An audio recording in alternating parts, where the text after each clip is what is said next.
Lalu kemudian dipipihkan, dihaluskan agar mudah dibentuk.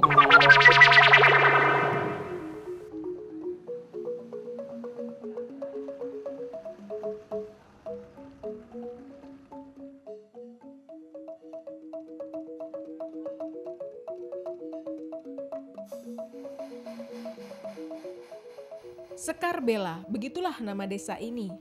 Konon Sekar diambil dari nama seorang putri yang dulu kala diperebutkan oleh raja-raja dari Karangasem, Bali.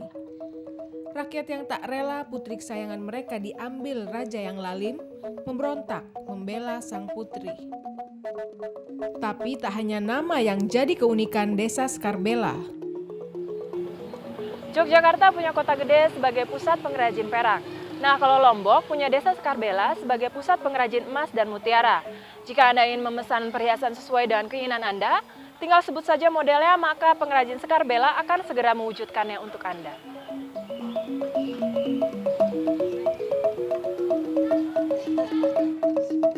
Syahdan, nenek moyang warga desa Sekar Bela, menghabiskan bertahun-tahun hidupnya sebagai perajin senjata dan penempa besi. Namun seiring berjalannya waktu, menempa perhiasan ternyata lebih mendatangkan keuntungan. Uning misalnya, menjadi perajin perhiasan telah ia jalani turun-temurun selama puluhan tahun. Ngerajin, cuman karena kondisinya yang sudah nggak memungkinkan, akhirnya saya putuskan untuk membantu sama adik-adik. Mula-mula lempengan emas dihancurkan, dilebur,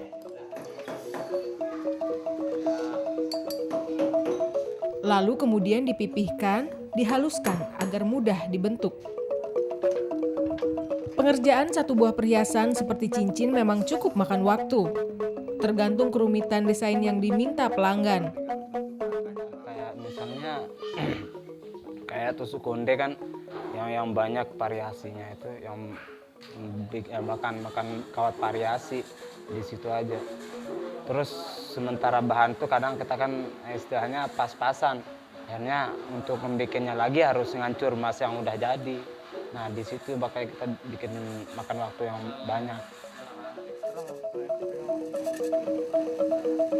Setelah selesai, perhiasan-perhiasan ini dibersihkan agar warna emas makin berkilau.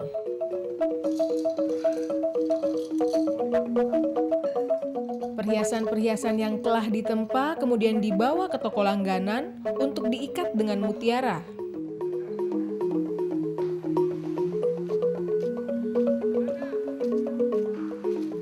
Satu persatu mutiara dipasangkan ke rangka perhiasan. Besar kecil mutiara tergantung pesanan. Usaha kerajinan perhiasan yang dilakoni Uning bukannya tanpa kendala. Bahan baku jadi faktor utama. Uning hanya bisa mendapatkan emas dari toko yang menawarkan order padanya. Harga BBM yang melonjak pun berimbas pada para perajin kecil macam Uning.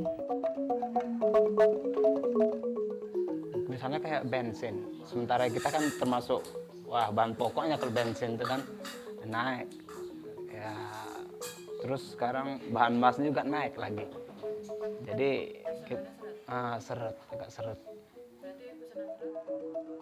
Geliat kehidupan perajin Sekar Bela saat ini memang masih terus berjalan. Namun entah sampai kapan Uning dan kawan-kawan dapat mempertahankan tradisi nenek moyang mereka. Membuat perhiasan Sekar Bela terus ada.